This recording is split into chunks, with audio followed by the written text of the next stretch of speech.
Okay, hello, welcome to the CAV Logic Lounge. Just to recall, we instituted the CAV Logic Lounge, this public lecture, in memory of Helmut Veit, a dear colleague, to whom it was very important to bring science also to non-scientists. So there were some logic lounges in Vienna, very successfully at the Vienna Summer of Logic. And since then we've kept this tradition at CAV in a little bit different formats. Now it's not logicians talking to a general audience, but we have people from a broader background. And so this year I'm very happy to be able to introduce Fabiana Zollo. So she's from the university in Venice, Ca' Foscari, and she's done work on social media and how this affects the way people form opinions. So this is a very interesting subject, as people are changing from all reading the same newspaper, watching the same television, to social media, in which you can find whichever opinion you want. The question is how this will affect society. So we're looking forward to your talk. Thanks very much for coming, Fabiana. Thank you. Hello, everybody. So today I will speak about social dynamics in the post-truth society, how the confirmation bias is changing the public discourse. And as you may know, in the 2016, post-truth was defined by Oxford dictionaries as the word of the year, and the definition is that it's something related to or denoting circumstances in which objective facts are less influential in shaping public opinion than appeals to emotion and personal beliefs. And if you look at the graph here, you can see two main peaks. The first one refers to the period of the Brexit, and the second one to the period of just before the elections in the United States. So most people are saying that we are living in this post-truth society, but we have to take a step back and understand why we are arriving at this point. So you all know that thanks to the advent of the internet and new technologies, we now live in a hyper-connected world where it's very, very simple to communicate with people all over the world, and information spreads very rapidly and in a very intensive way. And of course, we now can observe a real data deluge. If you look at the picture here, in the inner circle you have data from 2014, and the external circle refers to data from 2016. So we can observe that every 60 seconds online we have more than 150,000 emails, 3 million Facebook posts, 500,000 tweets, and 4 million Google searches. So this is a lot of information, an overload of information with which people has to deal every day. And we observed in the latest year a real shift of paradigm from an old context where the old media were represented by few suppliers of information, just like publishers or news organizations, the academy. So in that context, information was mediated by such entities before reaching the audience. We shift from that context to the current one, where we have an heterogeneous mass of alternative news sources, where people participate actively in both the production and diffusion of contents. And all in this context is disintermediated. It means that information is not filtered by an expert or by journalists before coming and reaching the public opinion. Also, if we refer to the usage of social media, you can see here in the main news sources that are used from people. The top graph refers to US, and you can see that there's an increasing for online news sources and a decreasing for TV and for print. Overall, 51% of the US sample get news via social media, up 5% on last year and twice as many as accessed in 2013. This is data from Digital News Report of 2017. And I put here the same graph, but for Germany, because now we are here. And you can see that for Germany, situation is a bit different just because television maintains its lead over online news, and but also here print has declined. So we have such a large diversification of information, different news sources. Often they are alternative news sources. And this may affect the mechanisms that are behind the formation of public opinion. And the emergence of this new kind of knowledge was dubbed in a very enthusiastic way as a collective intelligence, where everyone puts her knowledge at the service in favor of the collectivity. But we also know that social media now are pervaded by the presence of rumors or untruthful facts and so on. And so we can also talk about of a sort of collective credulity. And rumors and debates, of course, may shape and reinforce the perception of reality and so public opinion. And several doubts have been raised in the latest period about their impact on real-world processes. For example, the elections. Just think to the Brexit case or the Donald Trump election in the US. So the way in which individuals can influence each other is one of the foundational challenges in several disciplines that go from sociology to social psychology and also to economics.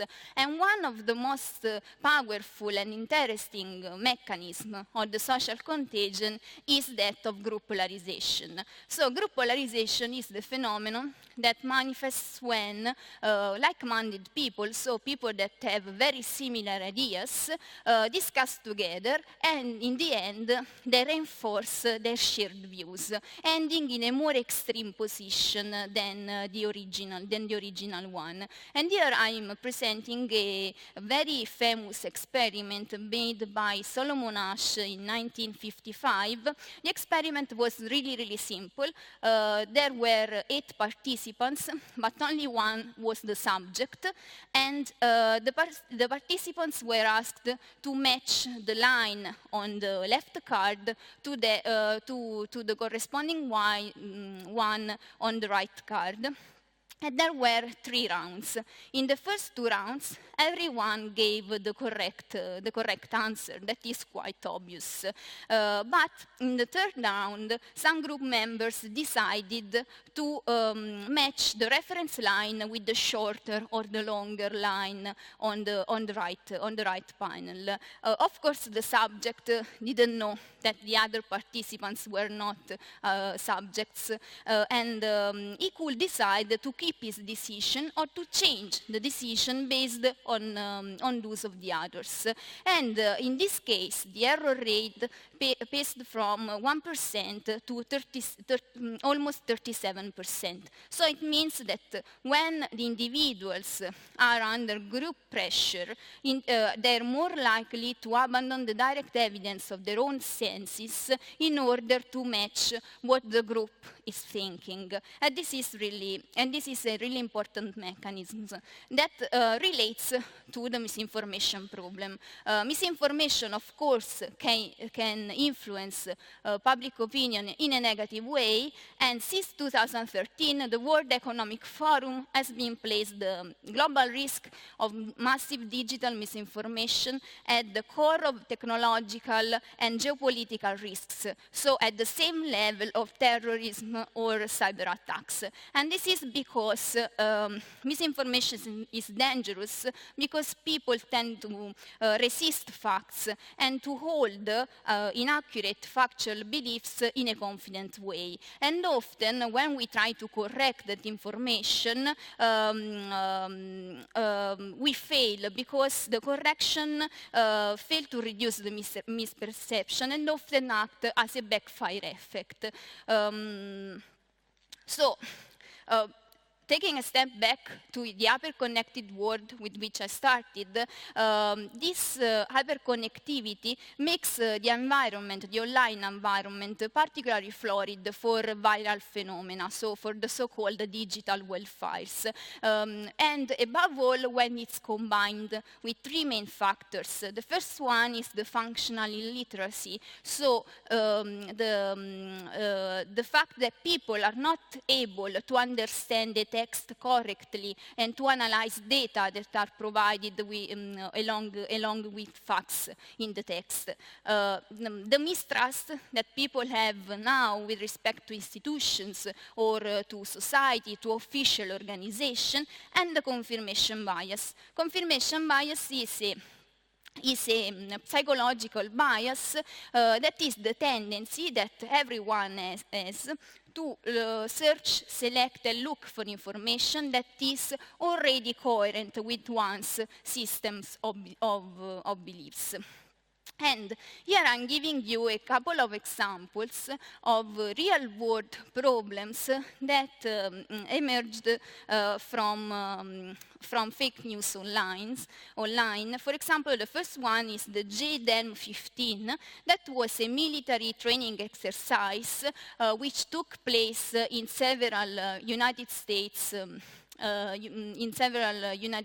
states, and it was perceived as a conspiracy plot organized by Obama to impose martial law on the United States, and to the extent that the Texas governor, Greg Abbott, ordered the state guard to monitor the operations of the exercise. Or, for example, the World Health Organization had to restate that all the alternative praxis and hypothetical cures that were available online or via WhatsApp for curing Ebola were really dangerous, and he had to restate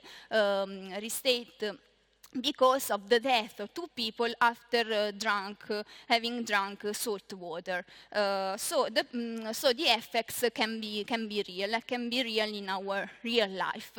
So our solution here is to adopt and to follow a new field, that is that of the computational social science, that benefits from the large availability of data that we can get from online social networks. So the difference with the traditional social science is that social scientists were limited till now to the surveys that are backdated or to lab experiments that are usually performed on a very small group of people. In this case, instead, we can leverage the capacity to collect data and analyze such data at unprecedented scales of details. And in this way, we can discover patterns of individuals and group behaviors. So we are introducing a new approach. Well, we need first to develop tools for understanding and analyzing social dynamics, and also a cross-methodological approach, so an interdisciplinary approach to formulate and validate data-driven models. Of course, this kind of stuff was already studied. For example, several works focused on the structural properties of the networks in terms of nodes and edges between nodes. And other approaches like sites such as snopes.com or emergent.info were launched for helping users sifting through all the political and media facts and fallacies that they can find online. But both approaches approaches do not take into consideration that, first of all, information is really, really complex, that a fact denial may be considered as a further attempt to control and manipulate information, and that socio-cognitive factors play a very important role in this kind of mechanisms.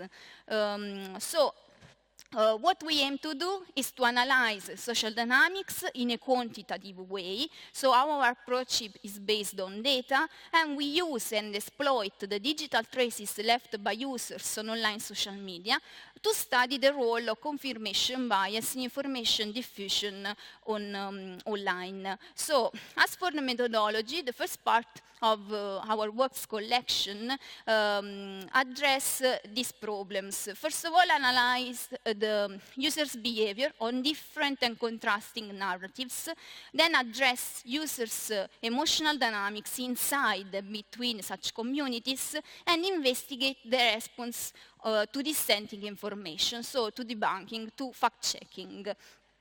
And we use mainly two datasets where we first categorized two different and opposite narratives. The first one is that of science, so all pages that diffuse scientific information. And the second one is that of conspiracy, so all pages that diffuse conspiracy-like contents. Notice here that we do not focus on the truth value of information, but on its verifiability, in the sense that if it's possible to verify the content, and for scientific content it's really easy, because usually it's a matter of peer reviews articles or something that is related to an official organization and so on, to the university. But for conspiracy content, it's very, very difficult to verify. So our datasets are over a time span of 5 years, from 2010 to 2014, and we have an Italian dataset that is the one on the left, and on the right an US dataset, where we also identify 66 pages of debunking, so pages aiming at debunking fake news. And the main results that we had with both datasets were that we provided the empirical evidence of the existence of echo chambers. So what are echo chambers? They're communities, they're well-segregated communities where people connect with individuals that have a very similar way of thinking. And information consumption and diffusion is thus driven both by homophily and confirmation bias. So users on online social media tend to form such polarized groups of like-minded people. And when they're inside such echo chambers, they're immersed in such echo chambers. And so they frame their worldview, and they continue reinforcing such worldview, and they look for acquiring information that is confirming their system of beliefs, so their preferred narratives. Now I'm going a bit into the details of a couple of works. The first one is the emotional dynamics in the age of misinformation, and here the first the research question was to address the emotional dynamics inside and across these two communities, so the scientific, the conspiracy one, on the Italian Facebook. And here we wonder, how is the sentiment with respect to different kinds of information? How does the emotional behavior user change between the communities? If the sentiment depends on users' engagement within her community, and what happens when such two different communities meet together? So here you can see that we can look at the sentiment of posts, comments, and users on both pages, so on science and conspiracy pages. And you can see that at the first glance, conspiracy pages tend to be more negative than science ones. For example, in the first couple of pies, you can see that conspiracy posts are mainly negative, 55%, and for science, positive posts are twice as conspiracy. For looking at comments, the 70% on comments on science pages is positive or neutral, and the 49%, so almost half comments on conspiracy pages is negative. And user sentiment is mainly negative on conspiracy pages, so differently from science. But what we asked is how the sentiment relates to the virality of the posts. So here we focus on the interplay between the virality of the post and the sentiment that is generated by the post in its users. And we want to understand how the sentiment varies according to increasing levels of comments, likes, and shares. So you can observe here that when the number of comments of the post increases, so the discussion is becoming longer, the sentiment is always more negative. And this is not observed for likes for likes and shares, but for shares, it's only a characteristic of the scientific community. You can notice that for shares, for increasing levels of shares, conspiracy posts tend towards negative values. And this can be associated to the fact that usually for the conspiracy thinking, sharing content is something that they do to go against mainstream media, because that information is neglected by mainstream media. And then we looked at the sentiment with respect to the engagement of the user, and in particular to the polarization. So here we define a user to be polarized towards science or towards conspiracy if she left more than 95% of her likes on that category. So we take all the polarized users in this graph who have commented at least twice and plot their mean sentiment. So you can look that in general there's a negative, we can observe a negative environment, but the important thing to notice here is that this negativity increases with respect to all users. So polarized users show a general overall negativity that is higher than general users. And this is true particularly for conspiracy, where we pass from the 55% to the 66% of negative. So what we and indeed, if we look at the sentiment with respect to the user's activity, so to the number of comments that users left on the social network, we can see that the more a polarized user is active, the more she tends towards negative values. So what we asked after is that, okay, we are looking and observing a very negative environment. What happens when these two communities that are already negative meet together? And so we take all the posts that were commented at least once by both a user polarized towards conspiracy and the user polarized towards science. And here you can see that the first really interesting result is that, as I said, these communities are really separated. And indeed, there are very few posts, 70,000 posts, with these characteristics over more than 300,000 posts. So the two communities do not often interact with one another. And the sentiment for such posts is much more negative than for general posts. So the two communities, when they meet together, they are discussing. And this discussion is degenerating as long as the discussion around the posts is getting longer. So at this point, we asked, we have such communities when they communicate together, things get worse. So what happens when we are trying to correct information? So we are given people dissenting information from their worldview. And this is another work, Debunking in a World of Tribes, where we wanted to test the response of polarized users to dissenting information. Also here we analyzed how contents get consumed on the US Facebook, if different kinds of contents, also here, as in the Italian case, aggregate people and users in segregate groups, how do users interact with such information and how they interact with dissenting information. Here you can notice that we have the same polarization dynamics. Also in this case, we have a very strong polarization. Users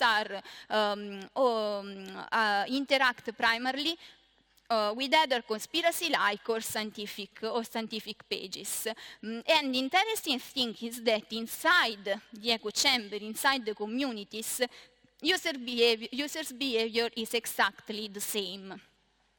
And then we pass to analyze the interaction with debunking stuff, and here we show how debunking posts get liked and commented according to users' polarization. And you can notice that the majority of likes and comments on debunking pages are left by users polarized towards science. So that means that the biggest consumer of debunking contents is the scientific echo chamber. So scientific users are the majority of people engaging with the debunking posts, and only few users active in the conspiracy echo chamber interact with such information. They are 100,000 out of more than 9 million users in our dataset. And if you look at the sentiment here, we also find a very strong dominant negativity that is independent on users' polarization. So it means that the sentiment around such topic is really negative, and it gives some insights that maybe a discussion is going on between parts. And however, we saw that few conspiracy users interact with debunking information. So we asked, what about such users? Is debunking effective for such users? What about the effect of such an interaction? And we found that users interacting with debunking posts are generally more likely to pursue their interaction with conspiracy contents. And instead, it's highly likely, it's more likely that the users stop consuming conspiracy contents without interacting with debunking posts. And if you look here at the graph, we have the commenting and liking rates on conspiracy users on conspiracy comments, and you can see that their rates increase after the interaction. So that means that the debunking is acting exactly as a backfire effect. It's reinforcing their opinions and their worldview.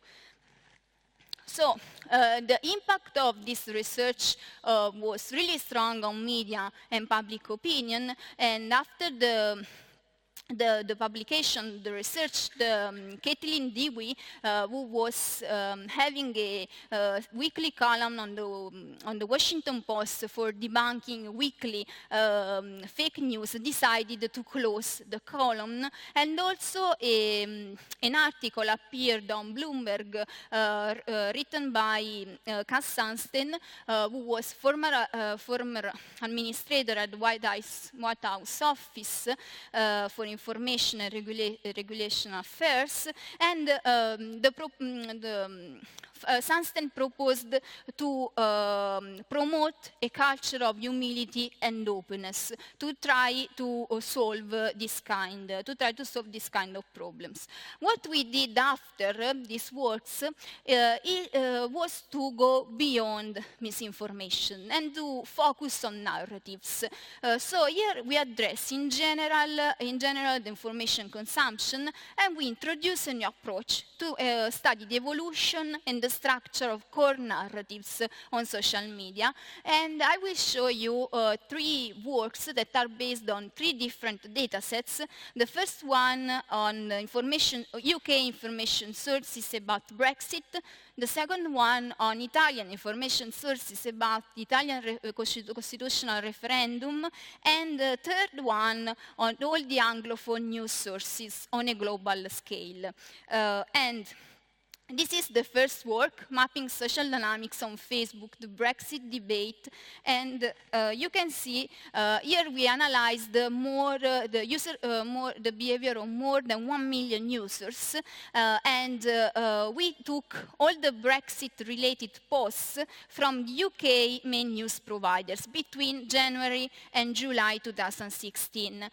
Differently from before, here we did not categorize contents a priori. So the result of this graph, where nodes are news providers and links, edges, are the number of users, are weighted on the number of users that 2 news providers have in common, is completely spontaneous. So it means that also in the Brexit case, we observe a very strong polarization. And indeed, the users took information from one of the 2 community of pages, as you can see by the plot. So this is not a phenomenon that is related only to misinformation, but in general, on how information gets consumed on social media. And indeed, we repeated the same experiments with the Italian constitutional referendum, and you can hear the particularities that we also perform the analysis on Twitter. So it's not only, it's a cross-platform analysis, and also here we observe the spontaneous emergence of 5 well-separated communities on both platforms. And also here we observe a very strong polarization. If we take the largest communities in both platforms, for Facebook we have 3 largest communities. You can see from the plot that users are dividing between the communities, and for Twitter we also observe 2 main peaks for the 2 main communities. So these were works focused on a very specific topic, the Brexit, the Italian constitutional referendum. So what happens if we look at the information consumption in general? And this is one of our last works, Anatomy of News Consumption on Facebook. It was published on PNAS last March. And here we took all Anglophone news outlets that are available on Facebook over a time span of 6 years, so from 2010 to 2015. Here we have more than 900 news outlets and more than 376 million users. And the first thing that we study is the so-called selective exposure. So here we show the number of news sources a user interacts with for increasing levels of lifetime and engagement. So as for the time that the user is passing on the social media, and for his activity on the social media in terms of likes and comments. We did so per year, per week, and per month.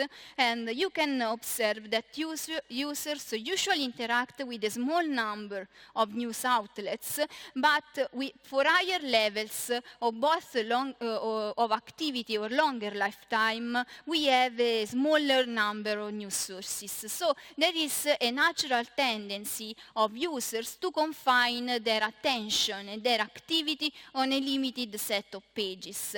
In this case, news consumption is really dominated by selective exposure. So users can potentially observe lots of and access lots of news sources, but at the end they confine their attention to very few pages. And indeed, also here we observe the same tendency. So the tendency to form echo chambers, to form clusters. Here the characterization of the graph is the same as before. So all the nodes are news providers, and the main colors represent the communities that are formed taking into account users' behavior on the social network. And here we show the polarization for the 5 largest communities. So the vertices of this pentagon are the communities, and the position of each dot is determined by the number of communities the user interacts with. So the signs and transparency indicate the number of users in that position, and you can also notice here that users are strongly polarized and tend to focus their attention on a single community of pages. So sum up our results, we found interesting insights for understanding the determinants of polarization and the evolution of core narratives online. And to this same, computational social science proved to be crucial to analyze and map the information space on social media. But the problem is really complex and remains intricate, and we now know that fact-checking is not working. And the keys here are the polarization and confirmation bias. So for our follow-ups, we are trying to combine user traces to extract the main concepts behind the echo chamber, to determine the key metrics that can allow to frame information campaigns that are tailored on a specific topic, and to find non-trivial indicators to identify contents that are really likely to become viral. And there, the polarization is really the key. And finally, we are working on the early detection of fake news in order to be able to predict where it's really likely to have a fake. So our idea now is to build, we have built a research center, a permanent observatory on misinformation spreading online. So our idea, our vision is to build a network of people, contents and platforms that is neutral, with the mission of analyze and test solutions to mitigate misinformation, to find new communication strategies, to help creating new tools and narratives to smooth polarization mechanism on online social media. So our idea is to have in the end a society where everyone is free to think whatever they want, but has all the tools to interact with information and with a more solid ground. So if you want to visit the site is www.pandoors.org, and of course this is not only my work, this is a really teamwork, and our team is basically, this is our basic team, and I work with another computer science, two computer scientists, Dr. Quattrociocchi and Anna Lucia Smith, who is our PhD candidate, and my colleague, Dr. Del Vicario, who is a mathematician, and the physicist, Dr. Scala. This is the list of publications that is related to the contents that I showed you today.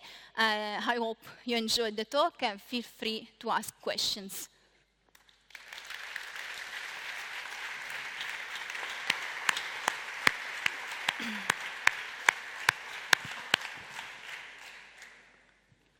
Hello, thank you very much for your talk. I have a slightly provocative question. all this data that you've shown, could it be used for individuals measure by how much their opinion, and thus maybe their vote in an election, has been influenced by science as opposed to conspiracy? As opposed to?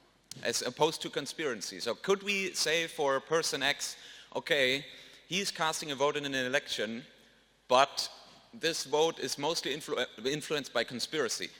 So maybe we should, I don't know, weigh his vote in the election.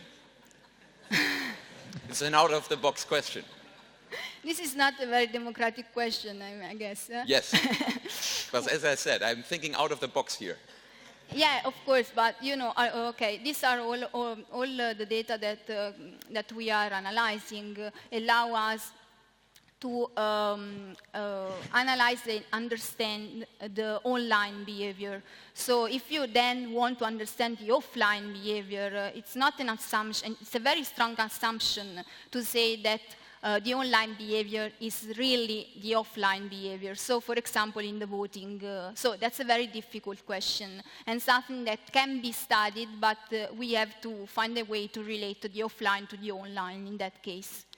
Okay, thank you very much. Hi. My question is simpler. You took Facebook and Twitter feeds and you tried to analyze the users. But most of the Facebook and Twitter, not most, I'll say some of the Facebook and Twitter users are fake IDs, or a single person would have replicated his IDs. I mean, how did you disintegrate, or how did you say, okay, you are not reading the same user's content multiple times, because a user X might have multiple more IDs. So how did you manage to classify? Sorry, can you repeat the question? So there is a user and he can create multiple fake IDs. That happens during elections or because they try to populate the Twitter feeds, or they try to trend the topic by multiple people trying to, issuing the same tweet again and again. Now you collected Twitter data and Facebook data. A single user might have multiple accounts. How did you sample out? Okay, that's something that we had not considered in this kind of works, but that's an interesting question that maybe we can address later. So I was wondering if any of your analyses can help understand the phenomenon of the autism vaccine relation. Because there, the source of the misinformation was a scientific research publication, and then it led to a lot of conspiracies.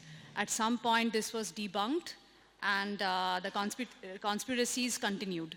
So can do you have some insights into understanding what happened here? What happened, sorry? Do you have some insights into understanding this phenomenon where the source of the misinformation was actually a scientific publication? Not here, because here we categorize as for the misinformation problem, we categorize it in this way. But of course, we can also try to look at that kind of course, it's much more difficult, because in that case, you have to decide a priori what's fake. It's a fake content, and so I'm starting from there and trying to understand if there are different mechanisms in the formation of opinion. Yeah. But it's nothing that we have considered, so I cannot give you a quantitative response here. Sure, thanks. A short comment and then a question. So one of the other questions was basically about fake accounts and bots. A bot is going to be deliberately stupid and very resistant to information. So that could actually bias the results, I think. The question is, I find this really depressing. I see the destruction of civilization here at some future point, and I'm not really kidding. Unfortunately, the solutions you're talking about, detecting fake news, you've already said, are ineffective. People don't care what's a fact and what isn't. And so, in fact, people love fake news, and maybe if you detect it, you can make search engines so people can find the fake news that they want, but it may not help the problem. What do you think? Yeah. Of course, we have also to work parallelly to form people and to give people critical thinking in order to let people have the tools, no, to deal with information. But that's it's a long-run project in that case, because you have to start, for example, from the schools and give students tools to understand information and be able to decide if that information is something that they can consider true or not, or something like that. So that's very interesting. That's a very interesting point. For now, we can work on that, and to try to mitigate the phenomenon now, we can try to predict in advance where we can have problems, and then work on that specific topic or specific situation. So your project sheds light on psychological bias in people. Can it also shed light on psychological bias in algorithms? Because, you know, the way information is selected by Google or Facebook is, it's not completely neutral. Some people claim there are biases in this algorithm. It would be easier to fix than our bias in our brain. So I don't know if you can say something about that. Well, not really. So I don't know, what do you want to know specifically? Well, if you know that some people claim search algorithms have bias. Social algorithms. So you're search algorithm. When I enter a request in Google, the way the answer is selected is biased in some way. Okay. And can you study it? Can you tell us something about it? Yeah, of course the algorithms also take importance in such kind of mechanisms. The fact that we observe the same mechanism through, across different platforms, for example, also on YouTube, not only on Facebook. We observe the same phenomenon on Twitter and on YouTube, and they have very different algorithms. So indeed, the real phenomenon relates to confirmation bias of people, but in this case, it's the help of this kind of organizations like Google and Facebook and shed light on how they are building the algorithms in order to also help us to understand and analyze the impact of that algorithm on this kind of phenomenon is really important. That's why when I talked about the observatory, I was also talking about platforms, because having them collaborating with us and other scientists in order to understand in depth what's going on with people and separate people's behavior from the algorithm could be really, really interesting. Thank you for an interesting talk. So I have a question. What methods did you use to categorize news as fake news or like real news? And what methods did you use to measure sentiment? Okay. Was it hard? Is it like language dependent? And okay, for the categorization on the science and conspiracy, we worked together with all the authors and also with the groups that are really active on Facebook for debunking or this kind of stuff. So we tried to collect a really complete atlas of conspiracy and scientific information sources on both the Italian and US case.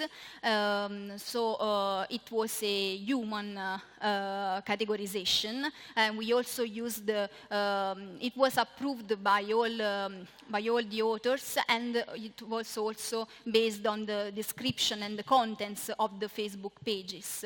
As for the sentiment analysis, it was based on basically based on SVM, and we used the supervised approach in approaches in both cases, and so we had to annotate first data, a part of the data, and it was of course dependent on the language, also because the conspiracy language, for example, is a bit different from, is completely different from the scientific one, and in general is full of very specific terms. So I hope it's enough.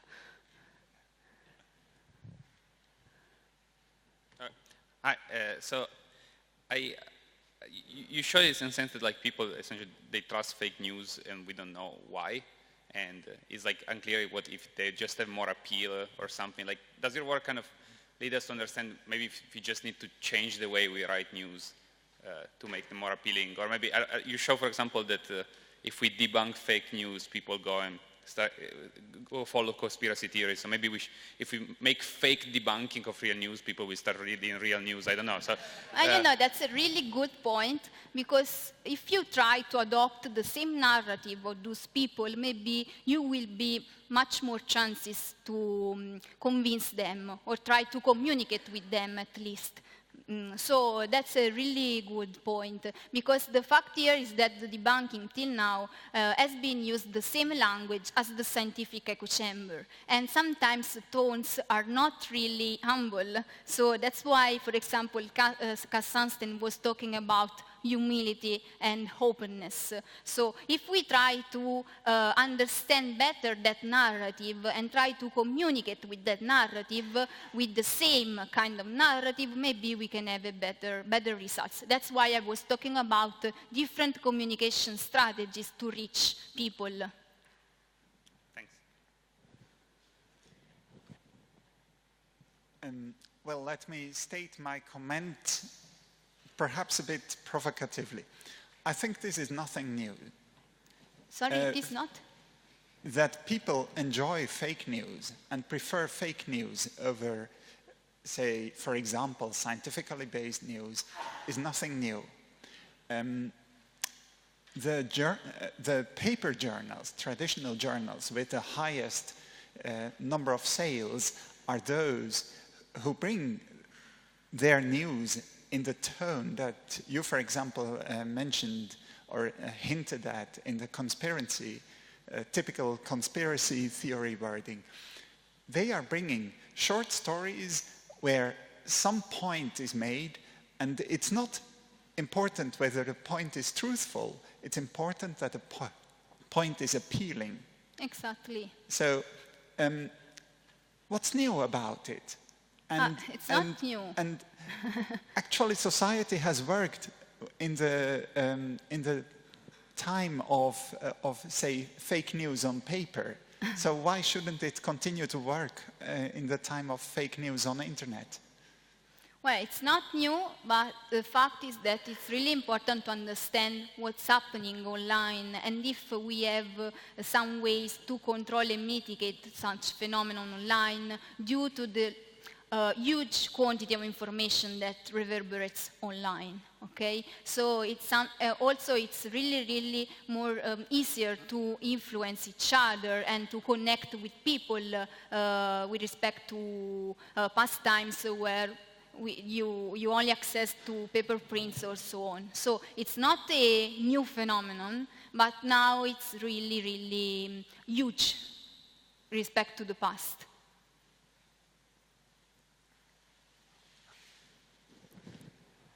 Okay, so thanks for the talk. There has been a lot of comments and suggestions about how to tackle the problem. Also the comment on the downfall of civilization. I think that a lot of the obvious solutions also kind of lead to a sort of downfall. And so my question is that in Germany, a few weeks ago, there has been this new Facebook law where basically some institution can decide to censor something. This is kind of a short-term solution, and I don't think it works, but what are your personal opinions maybe, or any kind of solution strategy that we should maybe do, or which we definitely shouldn't do to mitigate fake news?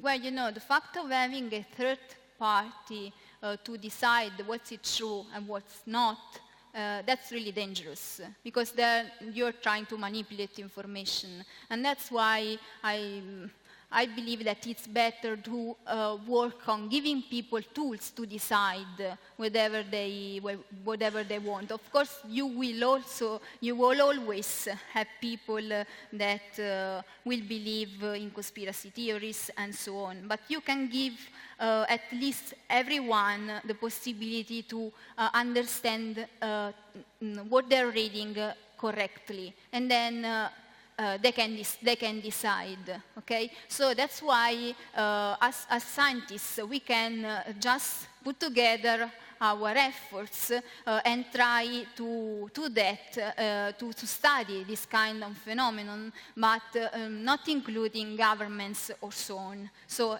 that's something that has to be, and I remarked that in my presentation, that has to be neutral. That's the vision of our observatory. Okay, so do you have any, say, concrete idea of this, how a tool such a tool should look like? I mean, we mentioned that a tool saying that, oh, this is probably fake news might not help, because then people say, oh, nice, this is fake news, I like it. Do you have any ideas? I mean, no problem if you don't. I'm just curious if you have any concrete vision. We are not studying on that. But the basic idea is to try to adopt a very similar narrative and to go inside the problem before it's becoming viral, so that you can have at least a bit more time to contrast the spreading of that information. Okay? But the key here is to try to we have these walls between the communities, okay? Communities are not communicating. And so we need to destroy those walls in order, and that's what I mean when I'm talking about smoothing polarization.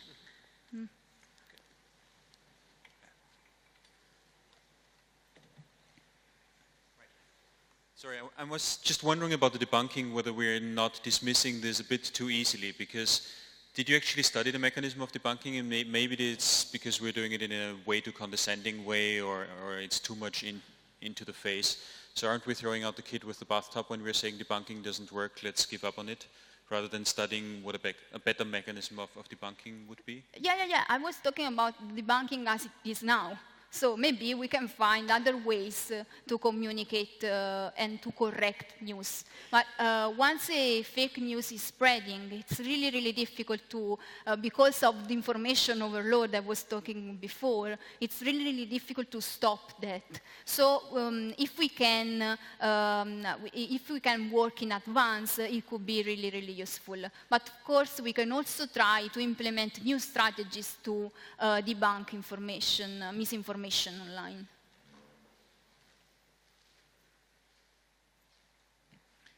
I was just thinking on one of the remarks you mentioned last. You want to bring a new narrative before for a fake news narrative becomes virulent. That sounds to me a bit like we are bringing, say, 20,000 mosquitoes into this room just to chase out any of the dangerous mosquitoes that might be here. No, not there really. There are Actually places where a strategy like that is done. For example, there are some kinds of bugs or mosquitoes that are endemic in South America, but not in North America. So on the isthmus between South and North America, they bring a lot of sterile bugs, so that the bugs actually cannot multiply past that place. Well, it's not really like that. It's to find a new way to communicate with people who have very opposite opinions. Because now there's really a war between these tribes. So, of course, the language that we are adopting now and them is not the correct way to find a dialogue. That's why I was talking about finding a new narrative, a new way, and maybe trying to understand also the other narrative in order to communicate together. Okay. So thank you very much, Fabiana, for this very interesting talk and the excellent discussion afterwards. Thank you. Thank you.